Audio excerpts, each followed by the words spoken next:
The front door opened, and I realized freedom can still feel like a sentence. I stood on the cracked concrete step with a plastic bag cutting into my fingers. My name stitched on a faded prison-issue jacket that didn't belong in the world anymore. 3 years. That's how long I'd imagined this moment walking back into the house, where I learned how to braid my hair, where my mother used to hum while frying onions, where I once believed love was something you earned by being good. The door creaked open slowly, like it was deciding whether I was worth letting in. My mother didn't hug me. She didn't even step aside. She just looked me up and down, her eyes pausing on the scar above my eyebrow I'd gotten during intake when another woman shoved me into a locker. Her lips pressed into a thin line. The same line she used when she was disappointed but didn't want to argue. "You're early," she said, as if I'd arrived for dinner instead of returning from prison. "I took the bus," I answered. My voice sounded unfamiliar to my own ears. Flatter, quieter. Prison does that. It teaches you how to shrink. She stepped back eventually, letting me in. The house smelled the same lemon cleaner and old wood, but it felt smaller, tighter, like it had learned to live without me. On the wall, by the staircase, the family photos had changed. New frames, new faces, and there she was, Isadora Shaw, my adopted sister. Izzy. Her smile beamed out from the photo. Her arm looped through a man's in a tailored gray suit. Damon Vance, my former fiancé.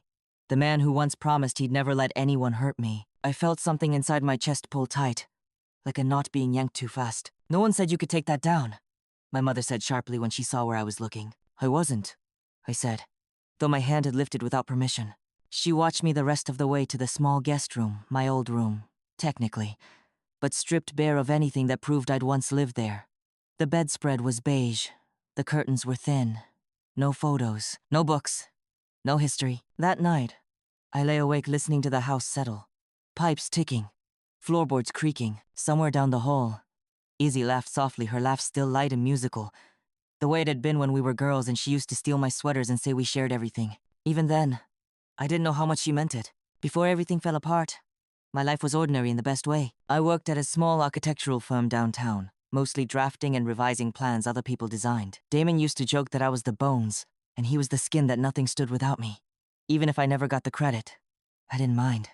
I liked being steady, reliable. We met at a fundraiser for foster families. I'd grown up adopted, shuffled between temporary homes before my parents took me in permanently at 13. Damon volunteered as a speaker, successful, charming. The kind of man who shook your hand like he meant it. He noticed the way I listened instead of talked. He said that mattered to him. Izzy came into our lives 2 years later. She was 19 then, freshly adopted by my parents after aging out of the system halfway. She arrived with a duffel bag and eyes too old for her face. I gave her my spare room. I taught her how to make coffee the way Damon liked it, strong with just a little cream. I defended her when my mother complained she left dishes in the sink. "She's learning," I said. "She just needs time." I didn't know I was teaching her my life piece by piece. The kidnapping accusation came like a thunderclap. One moment, I was at work revising a stairwell design. The next, police officers were escorting me out of the building while my coworkers stared like I'd turned into someone else. Izzy told them I'd planned it, that I'd staged her disappearance for attention, that I'd wanted Damon to play the hero. The evidence was thin, but the story was clean. I'd argued with Izzy recently. Damon had been distant. Motive, they called it. I told the truth. Over and over. I told anyone who would listen. But truth doesn't always speak louder than tears. When the verdict came down guilty, Damon didn't look at me. He stood beside Izzy, his hand firm on her shoulder like he was holding her upright. "I'm sorry," he said afterward, his voice low, rehearsed. I didn't know who else to believe. That was the last thing he ever said to me as my fiancé. Prison stripped me down to essentials: wake, eat, survive, sleep. Letters from home came less often until they stopped altogether. I learned not to ask why. So when I stepped back into that house 3 years later, I already knew not to expect warmth. But knowing something and feeling it are different things. The next morning, Damon showed up unannounced. He leaned against the doorframe like he owned the place, his watch catching the light. He looked older, sharper. Success had settled into him easily. "I just wanted to see how you were doing," he said. "That's generous," I replied, folding laundry that wasn't mine. He didn't smile. "You should keep your head down, Avery. People remember. I'm aware." He hesitated, then added, "Izzy's pregnant." The room tilted slightly, like a boat shifting underfoot. "I wish you both the best," I said, surprised at how steady my voice sounded.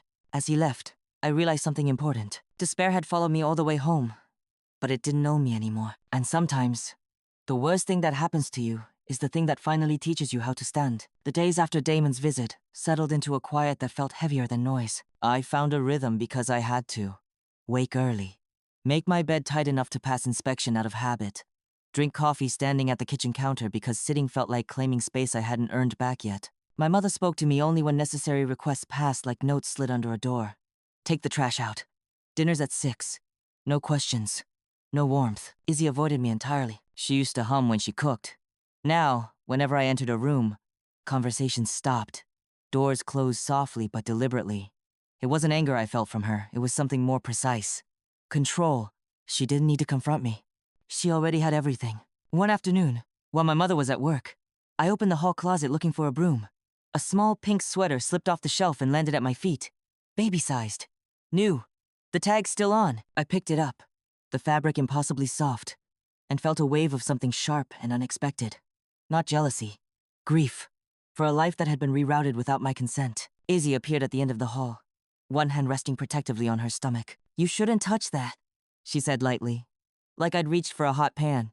I stopped myself. Explanations were useless. Congratulations. Her smile flickered. Thank you. Damon's been very supportive. He says stability is important now. I nodded. Stability. A word I used to believe in. That night, I lay awake listening to her footsteps overhead. I wondered if she ever felt the weight of what she'd done. If it crept in during quiet moments, or if she slept easily, wrapped in the certainty that she'd won. I didn't know then that certainty leaves fingerprints. Finding work with a record was like knocking on doors with invisible ink stamped across my forehead. Felon. Kidnapper. I heard it in the pauses, the polite smiles that didn't reach eyes. Finally, a diner off Route 9 took me on for morning shifts.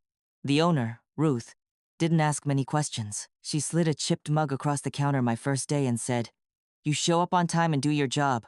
We'll get along." I clung to that simplicity. The diner smelled like burnt toast and fryer oil. The bell above the door rang sharp and honest. I learned the regulars' orders by heart. Eggs over, easy. Coffee black. No small talk. It was enough. One evening, walking home after a double shift, I heard shouting near the old warehouse by the tracks. Voices raised, angry, sharp. My instinct was to keep moving. Prison teaches you not to insert yourself into other people's trouble. But then I heard the sound of a body hitting metal. I stopped. A man was pinned against the warehouse door. 2 others crowding him.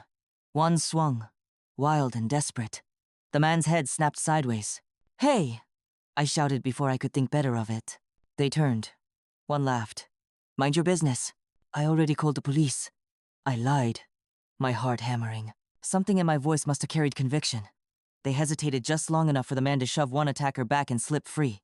He ran, limping, into the darkness beyond the tracks. The others scattered. I stood there shaking, the echo of my own voice ringing in my ears. I didn't know why I'd stepped in. Reckless courage, maybe. Or the simple fact that after 3 years of being powerless, I couldn't watch it happen again. The next morning, a black sedan waited outside the diner when my shift ended. The man from the warehouse stepped out. He wore a tailored coat, his posture rigid despite a bruise blooming darkly along his jaw. "You saved my life," he said without preamble. I yelled. I replied, "That's not saving." It was enough. He studied me, eyes sharp, assessing. Cassian Thorne. The name meant nothing to me then. "Avery Reed," I said. He nodded once. "I'd like to repay you. I'm not interested in money." "Good," he said. "Neither am I." We stood there a moment, the air between us charged with something unfamiliar. Respect, maybe. Or recognition. Before leaving, he added, "Be careful who you trust, Miss Reed.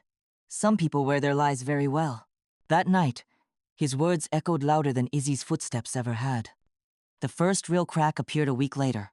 My mother called me into the living room. Her tone clipped. Izzy sat on the couch, hands folded neatly over her stomach. Damon stood by the window. "We've decided it's best if you find somewhere else to stay," my mother said. "With the baby coming, things will be complicated." I waited for Izzy to meet my eyes. She didn't. Damon cleared his throat. "It's for the best, Avery."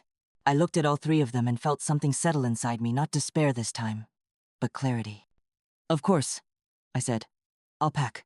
As I turned to leave, Izzy's phone buzzed on the coffee table. The screen lit up briefly. A message preview flashed before she could grab it. "Dr. Hale." We need to discuss the results. Her hand snapped down too fast. I didn't say anything. I didn't have to, because for the first time since I came home, I wasn't just surviving. I was paying attention. I moved out with 2 duffel bags and a silence that felt earned. Ruth let me sleep in the back room of the diner for a few nights. There was a narrow cot and a window that didn't quite close, but it was mine. In the mornings, I woke to the smell of baking grease and fresh coffee, a scent that grounded me in the present instead of the past. I didn't tell anyone about the message I'd seen on Izzy's phone. Not yet. Prison taught me something useful.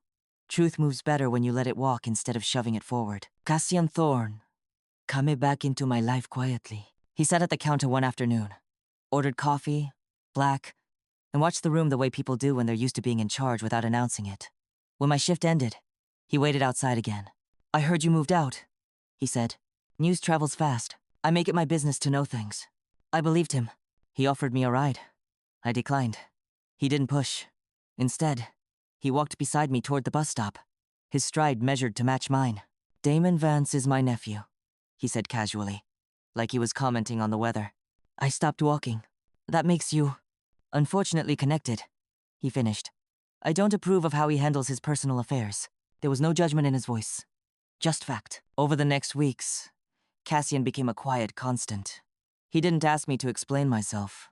He didn't flinch when people recognized my name and whispered.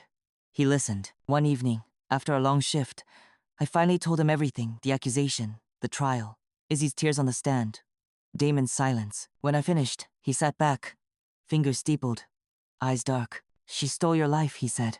Yes. And you survived. Something in his tone made that sound like a beginning instead of a footnote. The first piece of evidence came from a place I didn't expect. Damon called me late one night, his voice tight. Izzy's been having complications. I closed my eyes. I'm sorry to hear that. She's stressed, he said. The doctor says stress isn't good for the baby. I remembered the message on her phone. We need to discuss the results. Which doctor? I asked. He hesitated. Dr. Hale. The name lodged in my chest. 2 days later, Cassian arranged a meeting not with Dr. Hale directly, but with a former nurse who'd worked in his practice. The woman was careful, nervous, but facts have weight. There was no pregnancy, she said finally. Not that I ever saw. The tests were inconsistent. He told her to come clean. My hands trembled slightly on my lap. Cassian's voice remained calm. And did she? The nurse shook her head. The second truth unraveled faster. Cassian invited Damon to dinner at his estate, a sprawling place that smelled of polished wood and old money. I wasn't supposed to be there. Officially, I listened from the hallway as Damon spoke, his voice eager, rehearsed. I owe everything to Izzy, he said. She saved me when things went bad. Cassian waited a beat too long before responding. She saved you how? She exposed Avery. Protected me. Cassian's voice cut clean through the room. Records show Avery Reed intervened during the fundraiser incident. She's the one who alerted security. Izzy arrived afterward. Silence. I suggest, Cassian continued, that you consider the consequences of continuing a lie that isn't yours to tell. When Damon left that night, his face was pale. The final revelation was the hardest. The kidnapping itself. Cassian's investigators uncovered inconsistencies, timestamps that didn't align. A burner phone purchased with Izzy's credit card. Messages sent from her apartment while she claimed to be held captive. When Izzy was confronted, she cried. Loudly. Convincingly. I was scared, she said. I didn't think it would go this far. But tears don't erase paper trails. The public fallout was swift. Charges were reopened. My conviction was overturned. News vans parked outside the courthouse. My name was said differently this time, less like a warning, more like a question answered. Damon tried to apologize.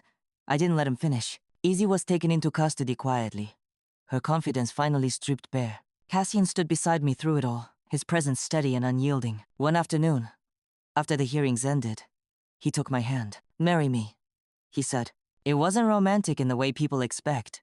It was bold, protective, a statement. I laughed, startled. That's sudden. Life rarely gives us time to rehearse, he replied.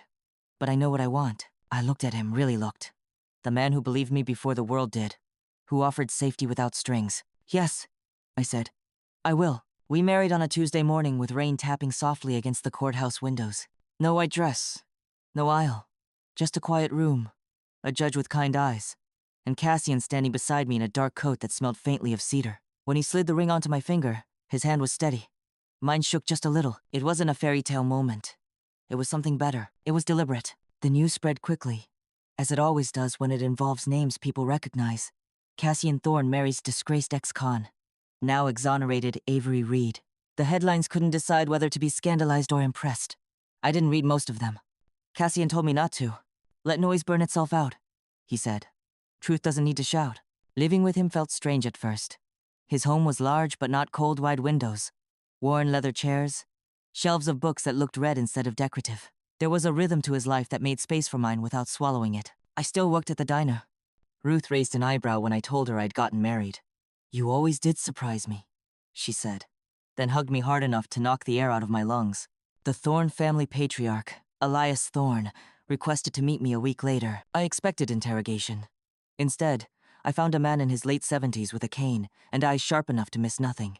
He studied me over tea, silent for a long moment. You went to prison for a crime you didn't commit, he said finally. Yes, sir. And you didn't come out bitter. I came out careful, I corrected gently. A corner of his mouth lifted. That's better. His approval wasn't loud. It didn't need to be. By the time I left, I knew where I stood with him, and with the family name that now sheltered me. The public reckoning followed its own pace. Izzy's fake pregnancy was exposed first. Medical records, expert testimony, the quiet, undeniable unraveling of a lie she'd wrapped herself in like armor. People who once praised her resilience began to ask questions. Friends stopped visiting. Invitations dried up. Sympathy evaporated. The kidnapping charges were reopened soon after. I was called to testify not as a defendant this time, but as a witness. Standing in that courtroom again made my palms sweat. The walls felt closer than they should have, but Cassian sat behind me, close enough that I could feel his presence without turning around. Izzy avoided my gaze when she entered. She looked smaller somehow. Not weaker, just exposed. When the prosecutor asked if I recognized her, I said yes. When did you last see Miss Shaw before her alleged abduction? He asked. The night before, I answered. She asked me to help her rehearse a story. A murmur rippled through the room. I didn't raise my voice. I didn't dramatize. I told the truth the way it had lived in me for 3 years. Quiet, patient, waiting. By the end of the week, it was over. Guilty. I felt no triumph when the verdict was read. Just a deep, steady exhale. Like setting down something heavy I'd been carrying for too long. Damon didn't attend the sentencing. He sent a letter instead. I didn't know how to fix what I broke. It read, I'm sorry. I folded it once and put it away. Some apologies are acknowledgements, not bridges. Healing didn't arrive all at once. It came in pieces. In the way I slept through the night without waking to count my breaths. In the way my name sounded normal again when people said it. In the way Cassian asked my opinion on things that mattered, and waited for the answer. We talked often about trust, about power, about the cost of silence. I don't want to protect you by hiding you, he told me once. I want to protect you by standing with you. And he did. At a Thorne family gathering, someone made a careless comment about my past. Cassian didn't raise his voice. He didn't threaten. He simply said, that story is over. Speak to my wife with respect, or don't speak at all. The room adjusted itself around that boundary. So did he. One afternoon, months later, I passed the old warehouse by the tracks. The metal door had been repainted. The dents smoothed out. I stopped for a moment, listening to the quiet. If I hadn't stepped in that night, if I'd kept walking, my life would still have changed. Just not the way it did. I didn't save a powerful man. I saved myself. Power, I learned, doesn't always announce itself. Sometimes it shows up as choice. The choice to speak when silence is safer. The choice to stay when running would be easier. The choice to live openly after surviving something meant to erase you. After the trial, life didn't slow down, but it did settle. Cassian's world had its own gravity. Board meetings, legacy dinners, conversations that happened behind closed doors. He never asked me to shrink to fit it. Instead, he kept pulling chairs closer, making room. You don't owe anyone a performance, he reminded me when I hesitated before attending my first public event as his wife. The gala was held in a downtown museum, polished marble floors, champagne flutes clinking like small bells. I wore a simple black dress. Nothing dramatic, nothing apologetic. Whispers followed us. Some curious, some judgmental, most uncertain. Elias Thorne greeted us at the entrance.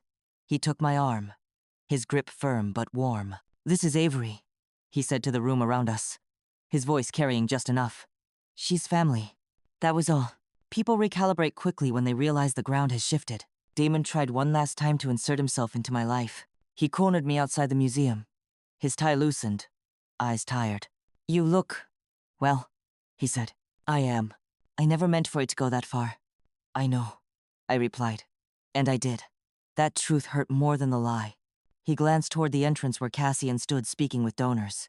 You married into something powerful. I married into something honest, I corrected. Damon nodded slowly. I hope it was worth it. I met his gaze. Every day. He didn't follow us inside. Justice didn't end with a verdict. Civil suits followed. Restitution. Public apologies issued through attorneys instead of mouths. My record was cleared. Officially. Completely. The diner owner, Ruth, threw me a small party balloons taped crookedly to the counter. A cake that leaned slightly to one side. You don't owe this place anything anymore, she said, handing me a knife. I owe it everything, I replied. I kept working there another month. Just because I could. Izzy wrote to me from prison. The envelope sat unopened on my kitchen table for days. Cassian didn't push. He never did. When I finally opened it, the handwriting was smaller than I remembered. I don't expect forgiveness, she wrote. But I need you to know I was afraid. Of being nothing. Of being left behind. I folded the letter carefully. Fear explains a lot. It excuses very little. He didn't write back. The real transformation happened quietly. I started consulting part-time for a small design firm. They didn't care about headlines, just my work. I found my confidence returning in unexpected ways, like muscle memory. Cassian watched this with a kind of pride he never tried to claim credit for. You're building again, he said one evening as I spread blueprints across the dining table. So are you, I replied, smiling. He looked at me for a long moment. I've spent my life protecting people from the world. You taught me how to protect someone with the world. On the anniversary of my release, we visited the courthouse where everything had once gone wrong. I stood on the steps, sunlight warm on my face, and felt the past loosen its grip. I don't feel angry, I admitted. Cassian nodded. That's how you know it's done. I don't pretend my story has a perfect ending. Some nights, memories still surface. Some scars still ache when the weather changes. But I no longer confuse survival with living. I have a partner who sees me, a name that no longer feels borrowed. A future, y chose deliberately. And sometimes, that's the truest kind of justice. The public consequence didn't arrive with shouting or spectacle.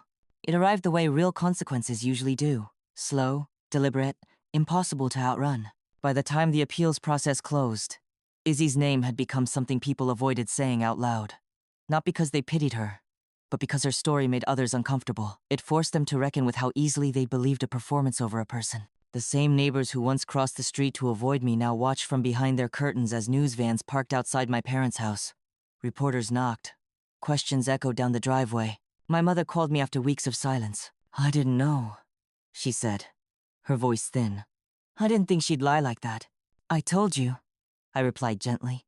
There was a pause, then a quiet, cracking sound, like something old giving way. I'm sorry, she whispered. It wasn't absolution. It wasn't enough to erase 3 years of absence. But it was a beginning. The court ordered restitution. Public statements were issued. Charities that had once championed Izzy quietly removed her name from their donor walls. Damon resigned from his firm after an internal investigation revealed how much he'd leveraged the scandal for sympathy and advancement. He didn't call again. Elias Thorne requested one final family gathering, not celebratory, not mournful, just necessary. The room was filled with people who understood legacy the way some families understand weather. Something that shapes you whether you acknowledge it or not. Elias stood, leaning on his cane. This family does not protect lies, he said. We protect truth, even when it costs us. His gaze settled on me. Avery Reed now, Thorne reminded us of that. There was no applause, just nods, acceptance. And for the first time, I felt fully inside something instead of hovering at its edge. Healing didn't mean forgetting. It meant choosing how much space the past was allowed to occupy. Cassian and I moved into a smaller house near the river, less formal, more lived in. Mornings there were quiet, coffee steaming, the sound of water moving steadily past us, indifferent to human drama. One evening, as we watched the sun sink low, Cassian asked, "Do you ever regret stepping in that night?" I considered the question carefully. No, I said. I regret believing silence would protect me. He reached for my hand. It won't happen again. No, I agreed. It won't. I visited my parents' house once more before it was sold. The walls were bare now. No photos, no reminders, just space waiting to be claimed by someone else. My mother stood in the doorway, uncertain. You don't have to come back, she said. I understand that now. I know, I replied. I just wanted to say goodbye. As I turned to leave, She said my name, my real name, the way she used to when I was a teenager and still believed in second chances. It followed me out like a blessing. Life didn't become cuter. It became clearer. I spoke at a small conference about wrongful convictions. My voice didn't shake. I didn't frame myself as a victim. I framed myself as proof. Cassian sat in the back row, listening like he always did, attentive, steady, proud, without being possessive. Afterward, a woman approached me, eyes bright with unshed tears. "How did you survive it?" she asked. I thought for a moment, then answered honestly. I stopped waiting for permission to live. Sometimes, late at night, I still think about Izzy, not with anger, not even with sadness. I think about how close I came to becoming her, afraid enough to lie, desperate enough to steal, convinced that love was something you had to take before it disappeared. And I'm grateful I chose differently. The world didn't hand me my life back intact, but it gave me something better, the chance to rebuild it with intention. If there's one thing this life taught me, it's this. Injustice doesn't always look like cruelty. Sometimes it looks like silence, like people choosing the easier story instead of the true one. For a long time, I thought surviving meant enduring whatever was handed to me quietly, keeping my head down, being grateful for scraps of acceptance. Prison didn't break me, but believing I deserved it almost did. What saved me wasn't wealth or power or even love. At least not at first. It was the moment I stopped shrinking. The moment I realized my truth didn't need permission to exist. I didn't get my old life back. That version of me, the woman who trusted without question, who believed loyalty was always returned, she stayed behind somewhere between a courtroom bench and a prison cell. But I gained something deeper. A voice that doesn't tremble when it's needed. A love that doesn't require blindness. A life built on clarity instead of fear. I don't tell this story because it's neat or inspirational. I tell it because someone listening right now might be standing where I once stood, wondering if it's too late. If the lie has already won. If the damage is permanent. It isn't. Truth has a way of surfacing, even when it has to wait. And when it does, the strongest thing you can do isn't revenge. It's living well. So I'll leave you with this. If you were given a second chance at your life, would you be brave enough to claim it? Tell me in the comments. And if this story moved you, supported you, or reminded you of your own strength, consider subscribing, sharing, or supporting the channel. Sometimes, hearing one honest story is enough to help someone stand back up, and that matters more than we think.